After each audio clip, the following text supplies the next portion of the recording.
whatever issues you have on your mind and would like to bring up.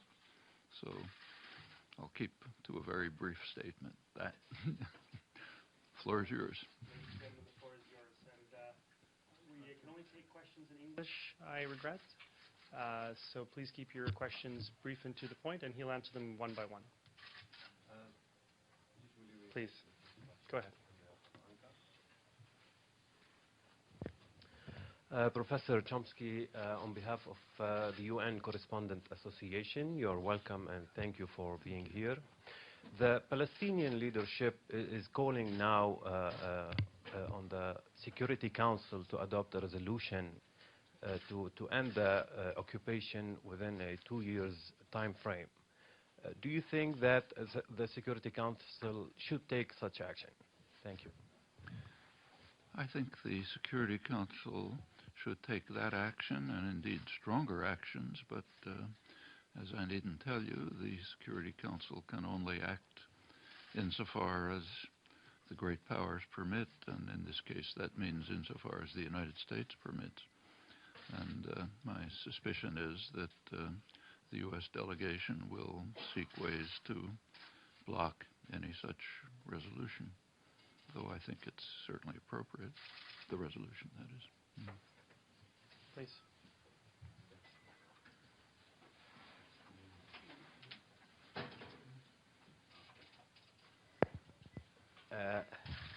Thank you, Professor Chomsky.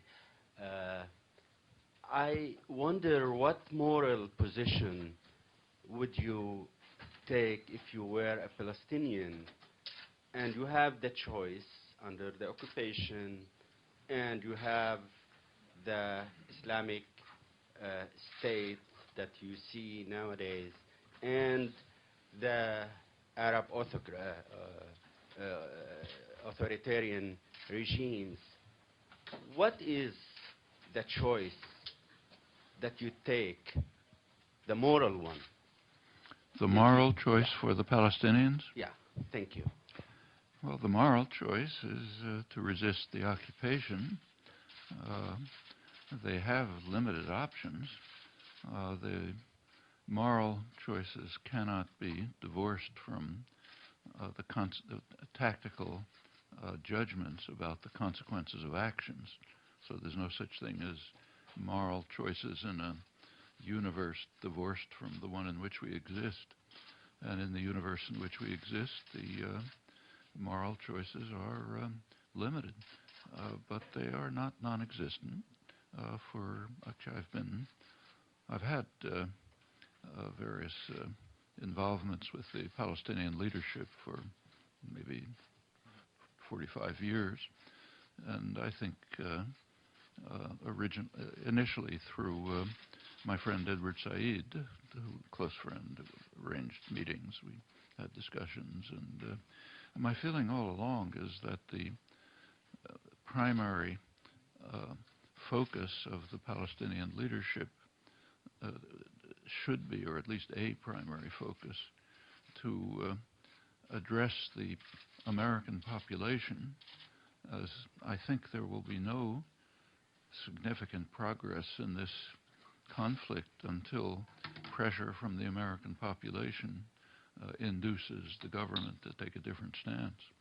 And every third world nationalist movement, Vietnamese, Nicaraguan, Timorese, whatever it was, have all understood the significance of developing solidarity and support among the American population to the extent that they can influence modification of policy. And I think that's a crucial direction that the Palestinian efforts should be directed to, quite apart from actions in the international arena. So, for example, yesterday's vote in the British Parliament is an illustration of the kind of step that can be taken that can add to the growing effort to pressure the influential states in the world. Unfortunately, it's not an egalitarian world. The ones who have more influence to use that influence to advance settlement of the conflict, which is within reach, and we pretty well know what it is. Gentleman in the second row. Yes. Thank you, Professor Chomsky. My name is Abdul Hamid Sayan from the daily Al-Quds Al-Arabi that's based in London. And my question, Mr. Chomsky, is the two-state solution still viable? Do you believe that there is any chance left for a second state in the West Bank, East Jerusalem and Gaza, that is viable, independent, sovereign, contiguous, and independent? Truly, is there a chance? Is there a chance for a two-state settlement with an independent, viable Palestinian state? Yeah, there's a chance, and I don't think it's hard to see how it could be reached. It's come fairly close a number of times.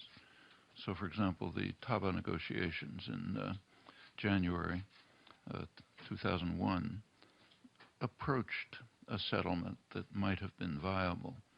In fact, as you may recall, in the final press conference of the negotiators, Israeli and Palestinian, they did inform the press that if they had a bit more time, they might have actually settled the remaining issues. There were several outstanding issues remaining. And although lots has happened since then, I don't see any reason to doubt that a settlement roughly along the lines that they were discussing could be implemented. It will require that, as I said before, that the United States be willing to accept such a settlement. So far, that hasn't happened. I mean, as you know, just 3 years ago, President Obama vetoed a Security Council resolution. His delegation vetoed a Security Council resolution which called for the implementation of official U.S. policy. As long as that continues to be the stance, I think there will be one roadblock after another. Sure. Thanks a lot. Matthew Lee, Inner City Press, on behalf of the Free UN Coalition for Access. Thanks a lot for this briefing.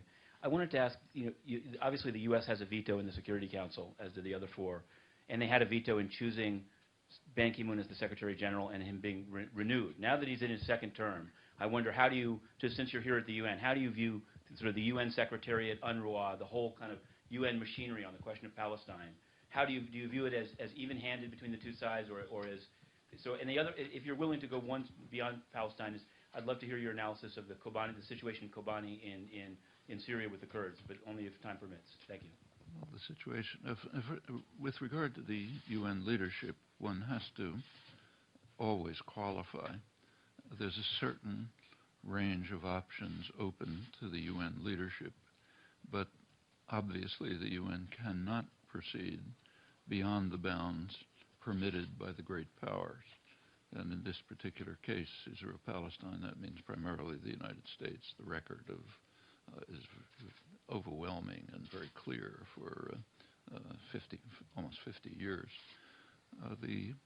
And I think within those bounds, the UN leadership has done about what it could.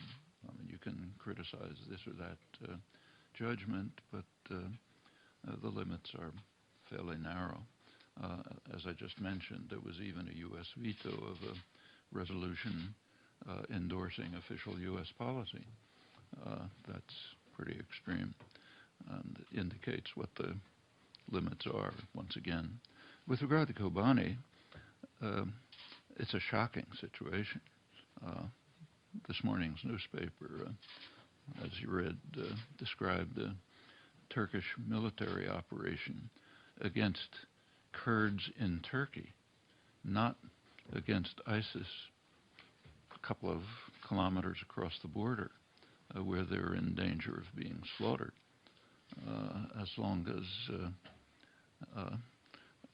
I think the UN, something should be done at the UN, at least in terms of a very strong resolution to call for a ceasefire. It's hard to impose the use of force, but to the extent that it can be done, to try to protect Kobani from destruction at the hands of ISIS, which could be a major massacre with enormous consequences. The strategic significance of the town in the Kurdish region is pretty obvious, and Turkey's role is critical in this. If we could try to keep questions to Israel-Palestine, I'd appreciate that.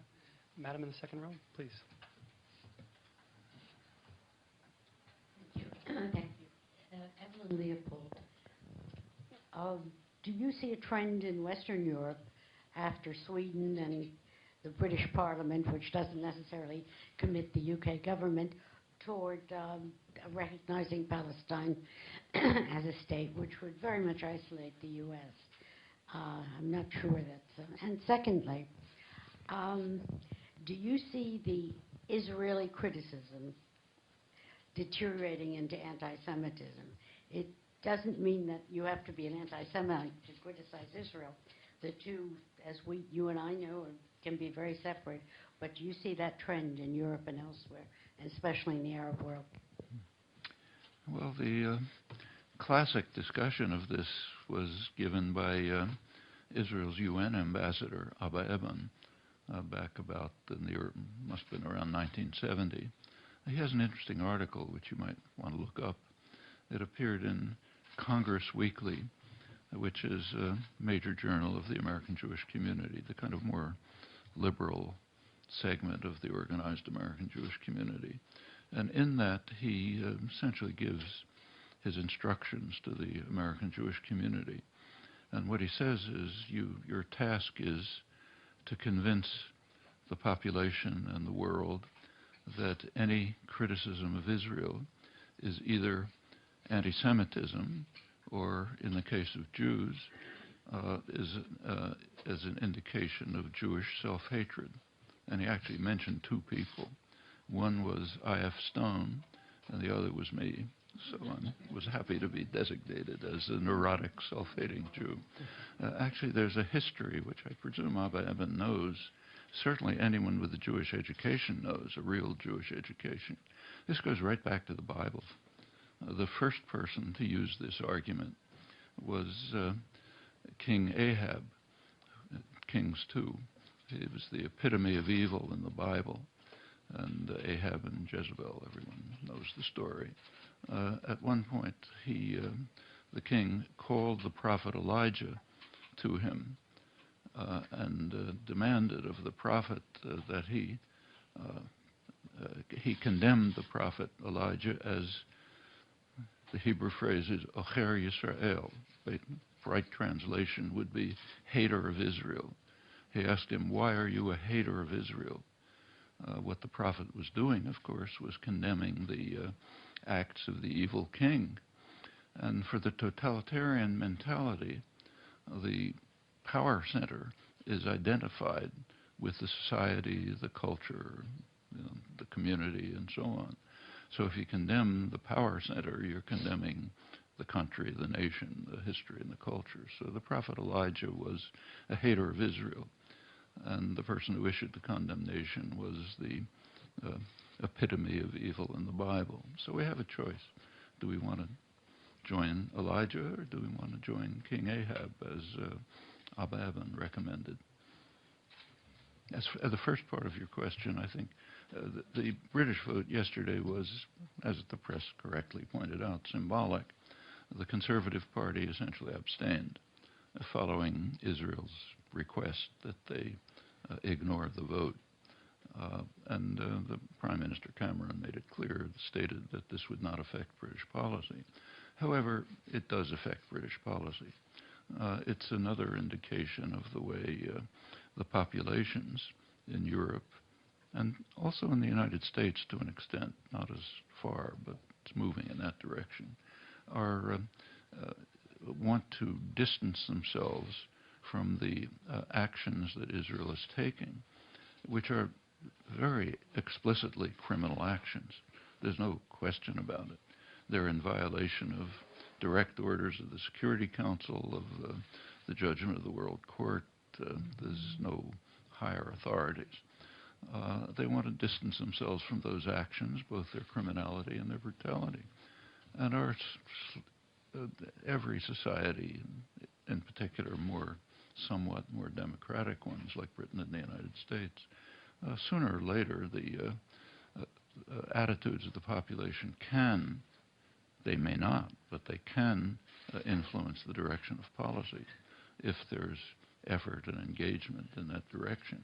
And what we saw in the case of Sweden explicitly, and now tentatively in England, and there was a comment by the French foreign minister that they might be contemplating something like that in the future. I think that's a direction in which things are going to go. As you know, there are already, I think, over 130 countries that do recognize Palestine. Sweden is the first one in Europe, and there will be great efforts to prevent this on the part of the United States and its close allies. If you look over the international scene, the strongest support for Israeli policies has been what's called the Anglosphere. The offshoots of Britain, the United States, Canada, Australia. And I think that's where the resistance will remain, but they can't divorce themselves from the world. If there's more moves in this direction in Europe, it will strengthen efforts in the United States to pressure the U.S. government to join the world on this issue, and that can have an impact. Can I ask everybody to silence their phones, please? Can we have the gentleman in Nizar Aboud of Al Mayadeen Television in Beirut. I'm from Al Mayadeen Television in Beirut. Mr. Chomsky, you said a few years ago that democracy is forbidden in the Middle East and it's forbidden by the United States. This was your statement in 2011. Do you still believe like that? And how do you envisage the future of the area after the emergence of ISIS, ISIL, al-Nusra, and their affiliates? Well, we have a good indication of what the U.S. attitude is towards democracy. There's many examples.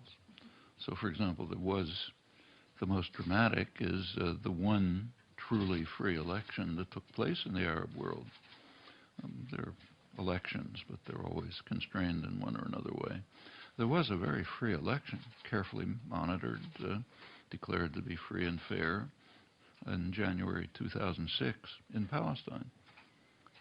How did the U.S. respond? By immediately moving to punish the Palestinians for voting the wrong way in a free election. The U.S. immediately began to organize a military coup to try to overthrow the government. Preempted in 2007, that led to the takeover of Hamas in Gaza. That was the immediate reaction to the first free and open democratic election. It's not the only case. Free elections are, everyone calls for democracy. Stalin called for democracy. Everyone loves democracy, but only when it comes out the way we want it to. And that's demonstrated over and over. I don't want to say it's an iron law, but the tendency is overwhelming. the lady in the red, please? I didn't get to the ISIS point. Yeah. Okay. Well, come back. I think it's very hard to predict. ISIS is there is a background. Recently, Paul Pillar, one of CIA, long background in the CIA, mostly on the Middle East, leading specialist, stated the United States created ISIS. Graham Fuller, also long background in the CIA, leading analyst of Middle East policies, recently had an article headlined "The United States Created ISIS." Both of them said, look, the U.S. didn't actually create it. It simply created the conditions from which it arose.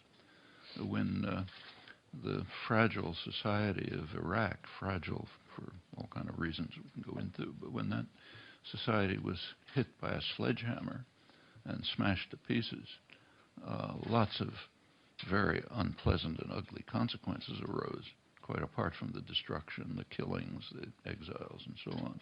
One of them was inciting sectarian conflict. Previously, it had been pretty subdued. So Baghdad was a mixed city. People lived all over. Often people didn't even know whether their neighbor was Shiite or Sunni. Like you don't know if your neighbor is one or another branch of Protestant, let's say. Within a short time after the invasion, U.S.-British invasion, which immediately imposed sectarian divisions, sectarian conflicts began to arise. Out of this, they're tearing Iraq to shreds, they're tearing the regions to shreds. An extremist fringe developed, ISIS, which is an extremist branch of the most extreme fundamentalist branch of Islam, Saudi, Wahhabi, Salafi doctrine, already extremist. This one, an extremist branch of it. Its military victories are quite startling. It's hard to think of anything like it.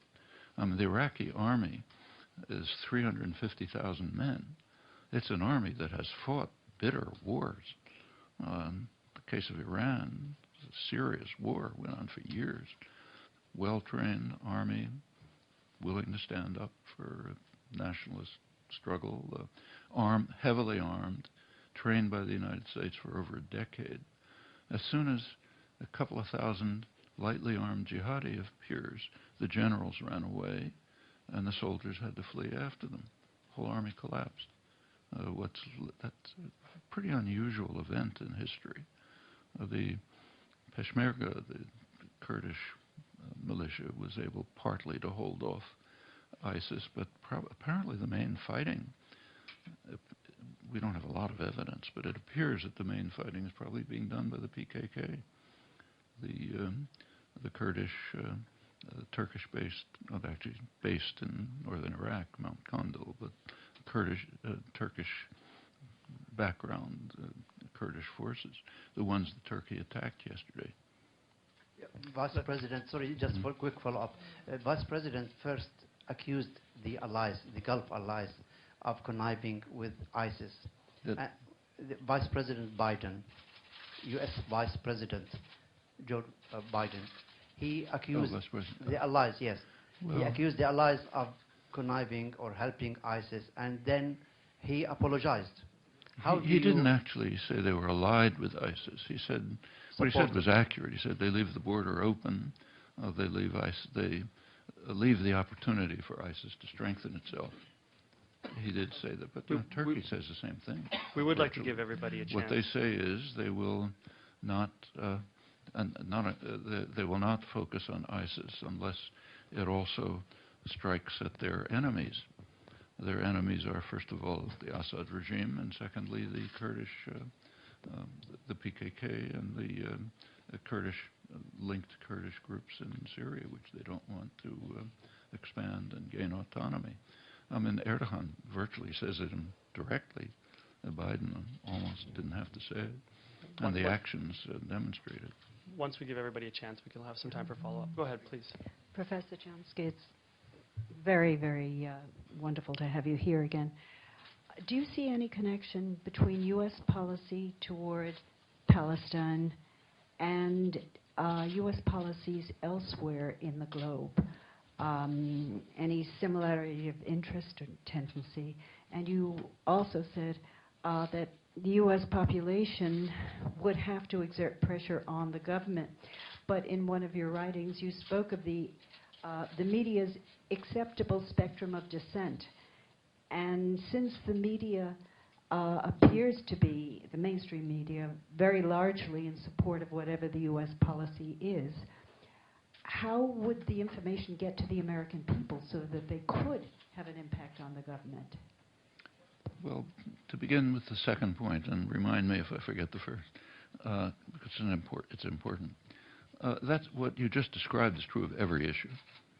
It was true of the war in Vietnam. It was true of the Central American wars. It was true of South Africa. It was true of the Timorese struggle I was involved in for many years. You pick it, it's always the same. The media pretty much hew to the government's line, little pushing, stretching here and there, but it's pretty overwhelming. So take, say, Vietnam. which ultimately became a major popular movement, which did influence policy. How did it begin? I can tell you I was involved. In the early 1960s, I started trying to give talks about Vietnam. Actually, I live in Boston, which is probably the most liberal city in the country. The universities, academics, professionals. I would give talks in somebody's living room or in a church with maybe 4 people. We'd have to, if we tried to talk about it, we'd have to bring in half a dozen other issues to try to get a small group of people to show up. By 1965, October 1965, the anti-war activists decided to join in the first International Day of Protest. October 15th, 1965 was called as an International Day of Protest against the war in Vietnam. There were big demonstrations all over the world. And we decided to try to have a demonstration in Boston, on the Boston Common. That's the standard place for public meetings and so on. It was broken up violently. I was supposed to be one of the speakers. Nobody could hear any of the speakers. The only reason we weren't killed was there were lots of state police around who didn't like what we were saying, but didn't want bloodshed on the Boston Common. You take a look at the Boston Globe the next day, the leading liberal newspaper in the country. Bitter denunciation of the demonstrators. How dare these unpatriotic demonstrators say, let's not bomb North Vietnam, and so on. Congress, the same. Liberal congressman, Mike Mansfield, others, same denunciations. The next International Day of Protest was in March 1966. We realized we couldn't have a public open protest, so we organized it in a church. Church was attacked. Tin cans, tomatoes. And you have to remember what was happening then. In 1966, there were 250,000, almost 300,000 American troops in South Vietnam. South Vietnam had been practically destroyed by then, and the war was expanding to North Vietnam, and though it wasn't known then, into Cambodia and Laos. And at that point, it was still, it was almost impossible to have a public protest without violence. Well, a couple of years later, things had changed. And the same is true in every other issue. Actually, I testified at the United Nations on East Timor in 1978. The press wouldn't even come. They didn't want to hear about it. The U.S. was providing almost all of the arms to Indonesia for a huge massacre, virtually genocidal. But the press just wasn't interested. And who cares, you know? But finally it got out. You know, there was significant pressure or something happened. It can be the same this way. On the first issue, U.S. policy is like that of every other great power. There are what are called national interests. They have nothing to do with the nation. They have to do with centers of power within the nation. So the national interest is not to protect the population. It's easy to demonstrate that. I won't go through the details.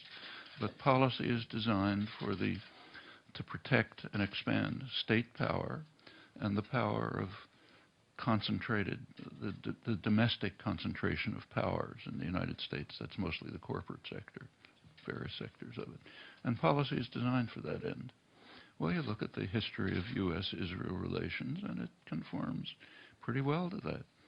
In 1948, the Pentagon, the Joint Chiefs of Staff, military, were quite impressed by Israel's military victories. And they described Israel as potentially a significant U.S. base in the Middle East. In fact, they described Israel as the second largest military force after Turkey, NATO member, and a potential valued ally. Very significant to the most significant issue to the United States is the oil reserves of the region. They were regarded as a stupendous source of strategic power, greatest material prize in world history, mostly in Saudi Arabia, also in the Emirates. But a lot of documents have been released. Saudi Arabia made it pretty clear that they were not going to object to U.S. support for Israel. They had their own reasons, which we could go into. And so it continued. And it was not a very intimate relationship, and there were conflicts, like in '56. But in 1958, when there was a real problem for the U.S. and Britain in the Middle East, what happened is that in Iraq, the British-run government was overthrown by a military coup. That was the first break in the Anglo-American condominium over Middle East oil, and that was taken very seriously. The U.S. sent troops to Lebanon. They were apparently armed with nuclear weapons. The British sent troops to Jordan. It was quite a major reaction to that. Israel was the only state that cooperated with the United States. You look at the internal U.S. records, which are declassified, they recognized that Israel was the one cooperative state. In fact, the CIA came out with an analysis in '58 saying that support for Israel is a logical corollary of our opposition to what they call radical Arab nationalism. Radical means independent. That was the real enemy. By then it was Nasser's Egypt. 1967 was a major change. Israel performed a huge service to the United States, enormous, and U.S. policy toward Israel totally changed and reached pretty much its present state. What happened, if you look back, was there was a major conflict between two forces in the Arab world, radical Islamic fundamentalism based in Saudi Arabia and secular nationalism based in Egypt. During Britain's dominance of the region, it had generally supported radical Islamic fundamentalism, and the U.S. took that over for good reasons. The real enemy is secular nationalism. They don't mind radical fundamentalism. There was a war going on in Yemen between Saudi Arabia and Egypt. Israel pretty much smashed secular nationalism. It was a tremendous gift both to Saudi Arabia and to the United States. And it solidified a relationship that was already reasonably friendly and created essentially the current situation. There's no time to run through the rest of the record, but it's essentially like that. Actually, we saw an interesting illustration of it just a couple of weeks ago. You remember in the midst of Operation Protective Edge, when Israel was smashing Gaza, the attack was so extreme they were beginning to run out of munitions. And it's a very heavily armed country. So they appealed to the United States for more munitions. And munitions were, in fact, transferred to Israel by the Pentagon in the middle of the fighting. They were transferred from stocks that the United States pre-positions in Israel for use by U.S. forces. That's one of innumerable indications of the nature of the alliance. And there's much more like this. One of the most interesting leaks from WikiLeaks, which didn't get the attention it should have, was a list of highly significant strategic locations, so significant for the U.S. that we have to protect them at all costs. One of them was right outside Haifa, Rafael Military Industries, which is a major advanced military industrial installation, one of the places where they pioneered drone technology, for example, so closely linked to the United States that Rafael actually transferred its business operations to Washington, where the money is. Very tight linkages. Same with capital flows and many other things. So the United States is pursuing the interest you'd expect of a great power. On the other hand, what do the Palestinians offer the United States? They're weak. They're powerless. They have no wealth. They have only the most tepid support from the Arab rulers. You know, they have to make some gestures of support to quiet their own populations, but nothing real. So no power, no wealth, therefore no rights. Those are, we may not like it, but those are the laws of international relations. The gentleman in the check shirt, and then we have time for only one or two more, please. Hi, Professor Chomsky. My name is Sherwin Briceby, South African Broadcasting. I wonder if you're aware of the passing on Sunday of the Kenyan African intellectual Ali Mazrui, who taught in upstate New York. You were on the Foreign Policy Top 100 Global Thinkers list in 2005. And he shared similar strands to your thinking on the Palestinian-Israeli conflict. I wonder if you could share a few thoughts on the occasion of his passing. If I could comment on his... On his passing and your experiences with him. He just died a few days ago. On Sunday. Yeah, very important intellectual. I mean, I would like to answer your question, but before doing it, I would want to look back and read carefully, because it's memories. I don't like to talk about them. But he wrote very influential and important work on this and other issues, anti-colonial issues. Please, ma'am, in the green. Hi, my name is Ibtisam Azim. I'm from Al Arabi Al Jadid newspaper. My question is regarding BDS and your position on BDS, and especially in America, and the fact that they're talking about mainly about institutions and cultural and academic boycott. Thank you. Well, BDS it's not a principle, it's a tactic. It's a collection of tactics.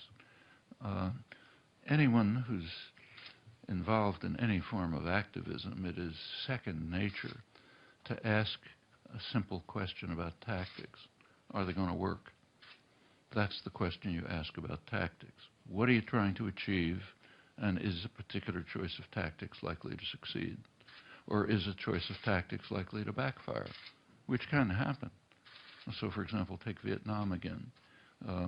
At the peak of popular opposition, around 1970, a lot of young people in the United States were so angry and desperate that they wanted to do something really extreme, and not just try to carry out educational programs or influence Congress or support resistance or whatever, but to march down Main Street and smash up banks with their men. That was a tactic. The Vietnamese were strongly opposed to it because they could understand something. That tactic is going to alienate the population and is going to lead to increasing support for violence and terror. So that's the wrong tactic. You can understand the motivation, but that doesn't make it the right tactic. And that's general. The BDS movement, unfortunately, has failed to understand this lesson adequately. Other movements have. These are sensible tactics if they are selected in such a way as to have a positive effect, not a negative effect. Now, first of all, it's not BDS, it's BD. Sanctions come from states, and we have not reached the point in Palestinian solidarity where states are taking actions. The one major exception to this, and it's an important one, partial exception, is the European Union directive to break relations with institutions involved in the occupied territories. That's significant if implemented. The Presbyterian Church in the United States took a similar resolution, that's boycott and divestment, and crucially it was aimed also at U.S. multinationals that are involved in the occupation, and that's significant. Where BD-type actions are taken to make life uncomfortable for Israelis, they may have some value, but it's not really where the core of the problem lies. They have to change U.S. policy. And it's possible, and if you look at you take a look at the BD, incidentally, these actions were going on before the BDS movement was formed. So these are tactics that many of us have been using for years. The BDS movement itself has three principles. They vary a little in formulation, but basically a sanction and boycott BDS actions against Israel as long as it maintains the control of the occupied territories. That's the first. The second is as long as there is discrimination against Palestinians within Israel. The third is until Israel allows the refugees to return. All right, now, if you're an activist, you ask yourself one question. Which of these tactics, what is the effect going to be of these tactics? And the answer is transparent. Transparent in advance, and it's transparent from looking at the record. Actions directed against the occupation have been successful. Effective, successful, Also targeting European and U.S. institutions, understandable, and have the very positive effect of opening up discussion and debate in the Western countries so that people come to understand what they're involved in. All of that's important. You take a look at actions concerned with the refugees, zero effect. If anything's ever brought up, it usually has a negative effect because it leads to a backlash saying you're trying to destroy Israel. No groundwork has been laid for it. In the middle case, repression against Palestinians inside Israel, which does exist. I've been writing about it for years. It's serious. But it raises a question. Why not boycott the United States? Okay? Serious. You take a look at African American history in the United States. I won't go through it, but it's grotesque. 500 years, and there's maybe, since the first slaves came, and a couple of decades, literally, when there was a more or less opportunity for freedom, and this isn't one of them. It raises that question. Well, maybe there are answers to that question, but you have to lay the groundwork for it in educational and organizational activities, and that hasn't been done. The result is that actions of that kind have usually led to a backlash which is harmful to the Palestinians. These are the kinds of questions you have to ask about tactics all the time. As I said, it's second nature in activist groups. You don't just say, look, I like this, it makes me feel good. It's right in principle somehow. You have to ask, what's the impact on the victims? That's the question you constantly have to ask. And that should be the guiding principle. You can have debate and discussion about it, but that should be the guideline. Thank you, Professor. Okay, I think we just have time for one more question. I'm very sorry, but there will be a Q&A at the end of the other session. Please, in the check shirt. Sorry. The gentleman behind you. Thank you very much. I'm Christopher Ronenberg with the Norwegian newspaper Aftenposten. Thanks for taking my question. You were talking about why the U.S. behaves the way it does towards Israel. Now that the U.S. is becoming more and more self-reliant on oil and other fossil fuels, how can that change the geopolitics of the region and, in particular, the U.S. behavior towards Israel? I don't think it'll change it at all. Give a chance to that lady. Sure, then please. Please go ahead, Okay. and then we'll wrap it up. Try to. Go ahead. Yeah. Hello, I'm Anna from Armenia. First of all, Professor Chomsky, I wanted to thank you for your brilliant contribution to science and for your unyielding political activism. We admire you in my country, Armenia, very much for that. You were not afraid to raise your voice, even risking being unpopular, and I think you became even more popular after that. My question is this. There were some reports about genocidal massacres in Middle East and also in Iraq and Syria towards Kurds and Yazidis. And speaking of genocidal issues, I can't but remember first genocide of 20th century, Armenian genocide in 1915, when the term itself, genocide, by Raphael Lemkin was used first when it was created, when he referred to Armenian genocide being deeply shaken by that. Next year, we will mark 100 years since this horrible event happened. What's your stand about this? Thank you very much. Yeah. Well, let me first talk about the oil. My brief answer, I don't think it'll have any effect at all. And we have good reasons to assume that. In the 1950s, the United States was the major oil producer in the world. Didn't use Middle East oil, it was exporting oil. Policies are exactly the same. And if you look through the record, say take when Alaska oil came on stream finally after the rise in oil prices in the early 70s, which the U.S. was not opposed to, incidentally, because U.S. corporations gained, U.S. producers gained. The Alaskan oil mostly went to Asia. You take a look at the Keystone XL pipeline, the big excitement now. If it's built, the oil that goes to the Louisiana refineries are probably going to go somewhere else, not to the United States. The issue all along has not been access. It's been control, and that's quite different.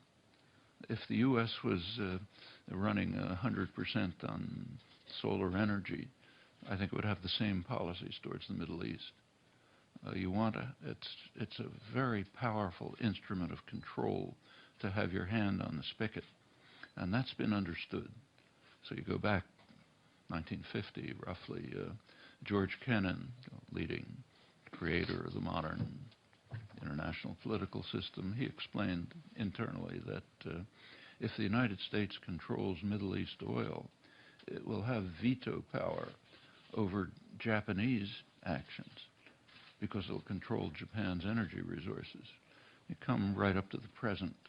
Zbigniew Brzezinski, one of the main planners, he was kind of critical about the invasion of Iraq, but he nevertheless said that a good side of it would be that if it worked and the U.S. could control Iraqi oil, which it didn't need, it would have critical leverage over its European allies. Allies means potential enemies. They got to keep them under control. That's great power politics.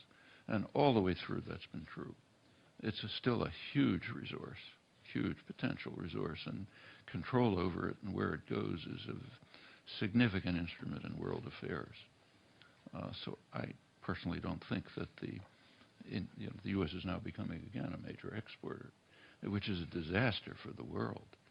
We should not forget that we are really playing with fire.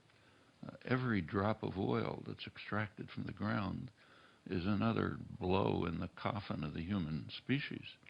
We're coming pretty close to a precipice where we're going to destroy the conditions for decent existence. And unless most of that oil stays in the ground where it has to be, the future for our grandchildren is not very bright. This is constantly neglected when you read the euphoria about the fracking and so on. You read the business press today. They're very excited because the price of gasoline is going to go down in the United States. That's a catastrophe. For the price of gasoline to go down is an utter catastrophe, not a time for euphoria. At least if you can think beyond, how many commodities you can buy tomorrow. If you think about, say, the world your grandchildren will live in. This is just obvious. But unfortunately, it's not the driving force in policy. Anyhow, to get back to the explicit question, I don't think that there will be an impact on policy because the issue has always been control, not access. And what is your opinion on the genocide of Armenians, which was the first in 20th century? Well, actually, I was in Turkey about a year ago to give the memorial lecture for Hrant Dink, the Turkish-Armenian journalist who exposed the Armenian massacres. And it was a huge atrocity, no question about that. A very complex one. So the first time I was in Turkey, for example, was around 2000. And I was there to support Kurdish rights. I was there for a trial and so on. And among other things, I went to Diyarbakir, where the Kurds had just been subjected to really horrible atrocities in Turkey right through the 90s. It was awful. And this was kind of the tail end of it. And I was taken in Diyarbakir by Kurdish friends I asked to visit the Armenian quarter. Diyarbakir was the place where the final massacres took place, mostly by Kurds. And the internal psychological conflicts are hard to describe. They themselves were just barely emerging from major slaughters, incidentally backed by the United States, which provided about 80% of the arms. And here they were I was asking them to show me the remnants of a massacre in which they were among the major perpetrators. The final, almost, I hate to use the words, but almost a final solution for the Armenians in Turkey. Well, they took me. There was an old church, one church, falling apart, no roof, pieces, total wreck, but remnants of the building were there. I asked if anyone had collected the relics, and they were uncomfortable about it. They took me to a little store nearby, a small store, where there was an Armenian man, roughly my age, who had collected relics from the church. And that was about the remnants of the Armenian community in Diyarbakir. Which was Armenian Tigran Kurd. I was there last year for the Hrant Dink lecture. Very substantial change. The church had been rebuilt, reconstituted. There's at the Hrant Dink Memorial, there were probably hundreds of thousands of people demonstrating, big march through Istanbul, supporting, bringing up the truth about the Armenian massacres. The police didn't interfere. It was too big a demonstration to interfere with. The final, it ended at the publishing house where Hrant Dink worked and where he was assassinated, and his wife, his widow was there, I was there, and there was a big crowd, talks and so on. It's an enormous change, and a positive one. So on that I think note, we sir? should, it was a terrible atrocity, but there's now the beginnings of coming to terms with it. It's not easy. Other countries have similar problems. I mentioned before that the support for Israel is primarily from the Anglosphere. Think about the Anglosphere for a minute. What makes those countries similar? The United States, Australia, and Canada. These are settler colonial societies.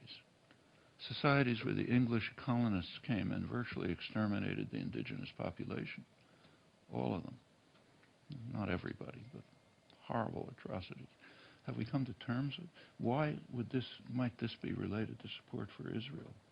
Well, I don't think it's hard to figure out, especially when you recognize that these are extremely religious societies with extreme fundamentalist religious elements which take a literalist interpretation of the Bible. You put all that together and it's a cultural fact over and above the geopolitical facts that lie behind this. Have these societies come to terms with their extermination of the indigenous population? It's a long time. It hasn't happened. Have they come to terms with the legacy of slavery, which is still alive, remember? You look at the number of black males in prison. That's the legacy of slavery, 500 years. Have they come to terms with it? No. Turkey is beginning to come to terms with a major crime. And I think that should be applauded and supported, but without taking a superior stance. There are very few countries that don't have something to look back on. Thank you very much, sir. On that, we do have the session in the General Assembly Hall. We'd like to invite you to the General Assembly. Thank you.